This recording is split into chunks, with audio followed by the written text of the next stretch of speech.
मेरे प्यारे दोस्तों, अगर आपने अभी तक मेरे चैनल को सब्सक्राइब नहीं किया तो प्लीज़ सब्सक्राइब कीजिए, लाइक कीजिए, शेयर कीजिए ताकि नई नई कहानियों का नोटिफिकेशन सबसे पहले आप तक पहुंचे। तो चलिए शुरू करते हैं आज की कहानी। कॉलेज के दिन भी क्या थे। वैसे तो कॉलेज में ना जाने कितने दोस्त थे, लेकिन सलीम और रज़त के बिना ना तो कभी मेरा कॉलेज जाना हुआ और ना ही कभी कैंटीन में कुछ अकेले खाना। सलीम दूसरे शहर का रहने वाला था। एक छोटे से किराए के कमरे में उसका सब कुछ था, जैसे कि रसोई का सामान, बिस्तर और चारों तरफ लगी हीरोइनों की ढेर सारी तस्वीरें। हुआ या कि एक दिन अचानक अपनी पूरी गृहस्थी साइकिल पर लादे मेरे घर आ गया। मैंने पूछा, क्या हुआ यार? हुआ क्या? मकान मालिक से कहा सुनी हो गई। मैंने कमरा खाली कर दिया। चलो कोई नया कमरा ढूंढो चलकर, उसने जवाब दिया। तो मैंने कहा, इतनी सुबह किसका दरवाज़ा खटखटाएं? तुम पहले चाय पियो फिर चलते हैं। सुबह 10 बजे मैं और सलीम नया कमरा ढूंढने निकले। ज़्यादा दूर नहीं जाना पड़ा। पड़ोसी इरफान चाचा का कमरा खाली था।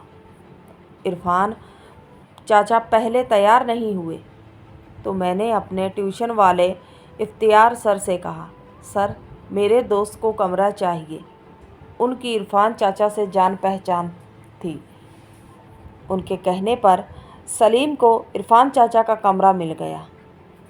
कुछ दिनों बाद सलीम ने बताया, यार इरफान चाचा बड़े भले आदमी हैं। कभी कभी उनकी बेटियां खाना दे जाती हैं। मैंने उससे कहा, यार चक्कर में मत पड़ जाना। यार मुझे कुछ लेना देना नहीं, पढ़ाई पूरी हो जाए अपने शहर वापस चला जाऊंगा। सलीम बोला, महीने भर बीता होगा।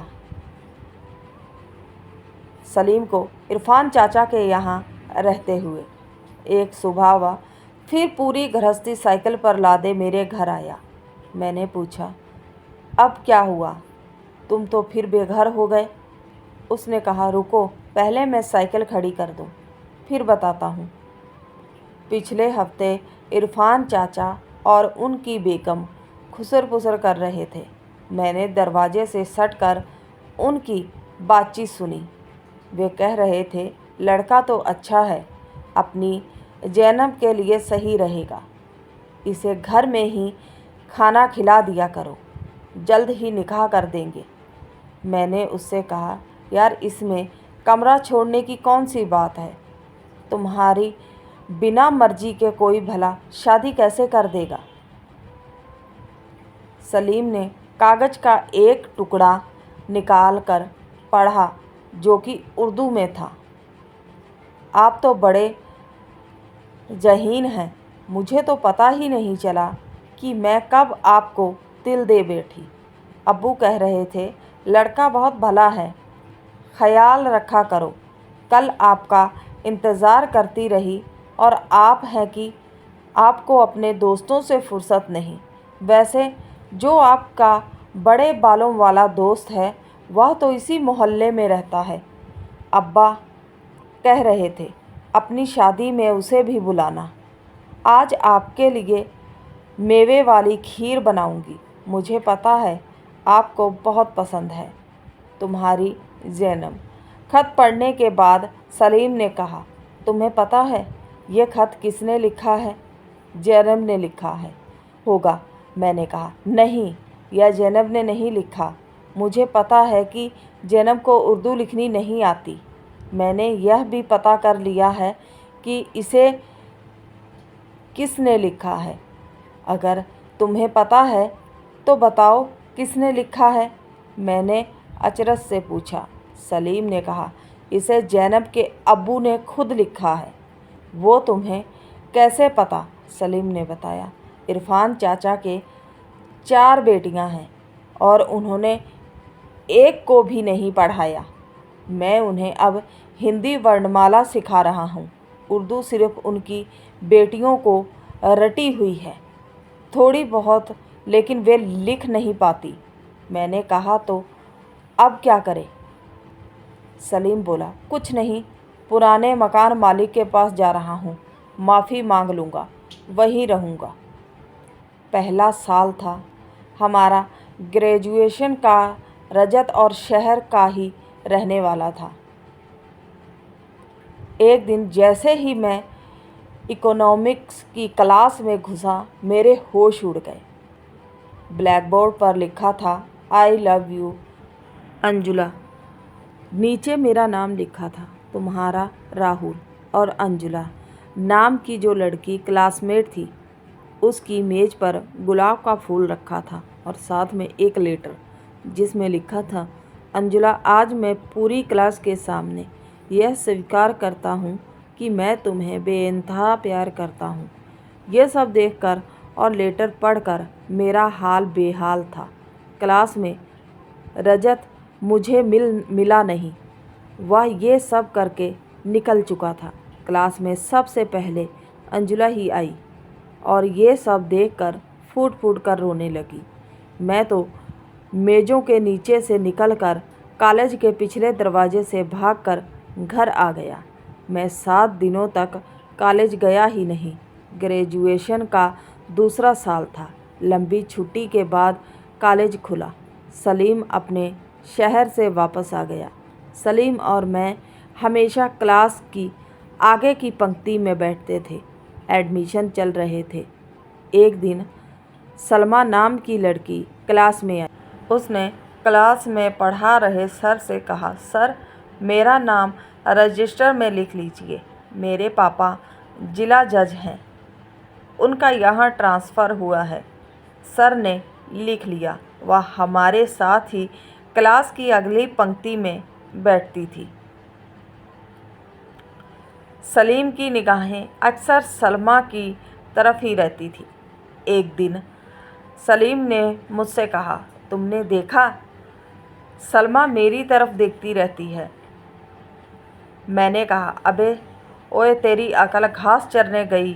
कहाँ राजा भोज, कहाँ गंगू तेली, वह तेरी तरफ नहीं मुझे देखती है। सलीम ने तुरंत बात काटते हुए कहा, नहीं, वह तुम्हारी तरफ बिल्कुल नहीं देखती, वह मेरी तरफ ही देखती है। और तुम्हें एक बात और बता दूं, अमीर लड़कियों को गरीब लड़कों से ही प्यार होता है। हिंदी फिल्मों में भी तो यही दिखाया जाता है। मैंने कहा, चलो छोड़ो यार, पिछले साल हम लोगों के नंबर कम आए थे, इस बार मेहनत कर लो। पता चले इन बातों के चक्कर में ग्रेजुएशन 3 की जगह 4 साल का हो गया। एक दिन सलीम का भ्रम टूट ही गया जब उसने मुझे बताया, यार, वह ना मेरी तरफ देखती है और ना ही तुम्हारी तरफ। आज मैं कॉफ़ी शॉप गया तो मैंने देखा, जो अपने क्लास का सोहेल है, उसके साथ सलमा हाथ में हाथ डाले एक ही कप में कॉफ़ी पी रही थी। मुझे हंसी आ गई। मैंने पूछा, फिर तुम्हारी गरीब लड़का और अमीर लड़की वाली फिल्म का क्या होगा? सलीम ने झेंपते हुए कहा, मेरी फिल्म फ्लॉप हो गई, लेकिन उसने भी मुझसे पूछ लिया, तुम भी तो कह रहे थे वह तुम्हारी तरफ देखती है। तुम भी तो रेल सी देखते रह गए। मैंने कहा, छोड़ो यार, हमारी दोस्ती सबसे बढ़कर है। कुछ दिनों से रजत की अजीब किस्म के शरारती लड़कों से दोस्ती हो गई थी। जब भी कोई सर क्लास में पढ़ाने आते, रजत अपने शरारती दोस्तों के साथ क्लास के बाहर कसरत करने लगता। एक दिन सर ने चिल्लाकर पूछा, यह हो क्या रहा है? तुम पढ़ते समय ये हरकतें क्यों करते हो? रजत अकड़ कर बोला, सर, इसे हरकत मत बोलिए। जैसे आप किसी विषय को क्लास में पढ़ाते हो, वैसे ही मैं इन्हें कसरत करके शरीर हष्ट पुष्ट रखने की ट्रेनिंग देता हूँ। रजत की हरकतों से सर गुस्से में पैर पटकते क्लास छोड़कर चले गए। बेकार है पढ़ाना, यहाँ पढ़ाने ही नहीं देगा। मैंने रजत से कहा, यार, कभी कभी तो क्लास लगती है, उस पर भी तुम ड्रामा कर देते हो। रजत बोला, तुम्हें ज़्यादा पढ़ाई सूझ रही है, तो घर पर पढ़ो। हमें तो पहले शरीर हष्ट-पुष्ट करना है, फिर पढ़ाई। एक दिन तो हद हो गई। सर इकोनॉमिक्स पढ़ा रहे थे। रजत और उसके दोस्त शेख की वेशभूषा में क्लास में घुसे और सर से बोले, ए मिस्टर, हमें आपसे बात करनी है। हमारे अरब में 100 तेल के कुएं हैं और हम आपको अपना बिजनेस पार्टनर बनाना चाहते हैं। सर आग बबूला हो गए। उन्होंने प्रिंसिपल से तुरंत शिकायत की। प्रिंसिपल ने पुलिस बुला दी।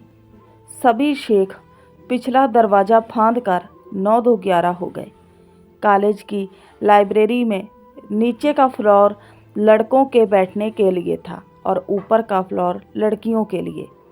लाइब्रेरियन लड़कों से तो बड़े खुर्राट तरीके से बात करता, लेकिन जब कोई लड़की बात करने आती तो उसकी बातें ही ख़त्म नहीं होती। यह दूसरी बात थी कि लड़कियां ही उससे कम बात किया करती थी। एक दिन जब मैं, रजत और सलीम साथ में लाइब्रेरी में घुसे, सलीम ने लाइब्रेरियन से कहा, मैगज़ीन मांगी। उसने मैगज़ीन दी ही नहीं, और वही मैगज़ीन जब एक लड़की ने मांगी तो उसे दे दी। सलीम को बड़ा गुस्सा आया। उसने लाइब्रेरियन से गुस्से में कहा, यह बताओ, हमारे में क्या कांटे लगे हैं? तुम्हें सिर्फ लड़कियां ही दिखाई देती हैं। मोनू सिंह और उसकी बहन भी हमारे बेचमेंट थे। दोस्ती तो नहीं थी, हाँ कभी कभार बातचीत हो जाती थी। एक दिन मैं, सलीम, रजत लाइब्रेरी में बैठ पढ़ रहे थे। अचानक ताबड़तोड़ गोलियों की आवाज़ आने लगी। बाद में पता चला कि मोनू सिंह की बहन का किसी ने दुपट्टा खींच दिया था। गांव से उसके साथ आए लोगों ने गोलियां चलाई थी। खैर, मोनू सिंह और उनकी बहन सेकंड ईयर में ही घर वापस चले गए। पता ही नहीं चले कॉलेज के 2 साल कब फुर्र से उड़ गए। तीसरे साल में सलीम ने मुझे बताया, यार मुझे एक लड़की से प्यार हो गया है। मैंने कहा, तुम्हारी एक मोहब्बत पहले भी फ्लॉप हो चुकी है, चुपचाप पढ़ाई करो। वैसे भी यह 3rd ईयर है। लेकिन सलीम के ऊपर जैसे मोहब्बत का भूत सवार था। मैंने पूछा, बताओ कौन है वह लड़की? अरे वही गुलनाज जो पीछे बैठती है। गुलनाज कभी कभार सलीम से बात कर लेती थी। एक दिन मैं कॉलेज नहीं गया। सलीम शाम को घर आया, यार तुम तो कॉलेज गए नहीं, लेकिन तुम्हारे लिए किसी ने लेटर दिया है, लो पढ़ लो। लेटर में यूँ लिखा था, डियर राहुल, मुझे पता है जीसीआर के सामने खड़े होकर तुम सिर्फ मुझे ही देखते हो। बड़ी अच्छी बात है, तुम मुझे बहुत अच्छे लगते हो, लेकिन क्या करूं, मुझे शर्म लगती है तुमसे बात करने में, इसलिए आज तक हम कोई बात नहीं कर पाए। वैसे मिलना या बातें करने से भी ऊंचा है हमारा प्यार। कल तुम गांधी जी की मूर्ति के पास जो बेंच है उसके पास अपनी हिस्ट्री के नोट्स रख देना, मैं उन्हें उठा लूँगी। ढेर सारा प्यार, तुम्हारी ममता।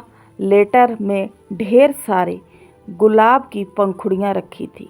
लेटर पढ़ने के बाद सलीम बोला, बधाई हो, कॉलेज जाते कई दिन हो गए।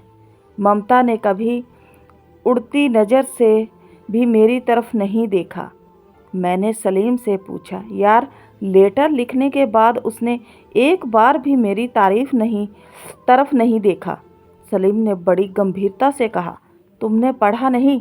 लेटर में उसने खुद लिखा है, उसे शर्म लगती है। कॉलेज के दिन पता ही नहीं चले कब बसंत के दिनों में पेड़ों पर आए बौर की तरह चले भी गए। आखिर ग्रेजुएशन के 3rd ईयर के एग्ज़ाम टेंडर्स आ गए। जब सभी पेपर हो गए, एक दिन शाम को सलीम घर पर मिलने आया। उसने कहा, आज तुम्हें एक राज वाली बात बतानी है, बताओ। सलीम ने लंबी सांस भरते हुए कहा, ममता वाला लेटर मैंने खुद लिखा था। मैंने अचरज से पूछा, क्यों? तो उसने कहा, मुझे डर था कि कहीं सलमा की तरह, हमारी तुम्हारी एक तरफा मोहब्बत की तरह गुलनाज भी कॉमन मोहब्बत ना बन जाए। मैंने कहा, ओह, तो क्या गुलनाज तुमसे प्यार करती है? वह बोला, नहीं यार, गुलनाज की सगाई लतीफ़ से हो गई है और हमेशा की तरह गृहस्थी साइकिल पर ला दे। सलीम ने उसी रात मोहल्ला नहीं बल्कि शहर ही छोड़ दिया। तो उम्मीद करते हैं आज की कहानी अच्छी लगी होगी। अच्छी लगी है तो सपोर्ट कीजिए। मिलते हैं किसी नई कहानी के साथ, तब तक के लिए बाय।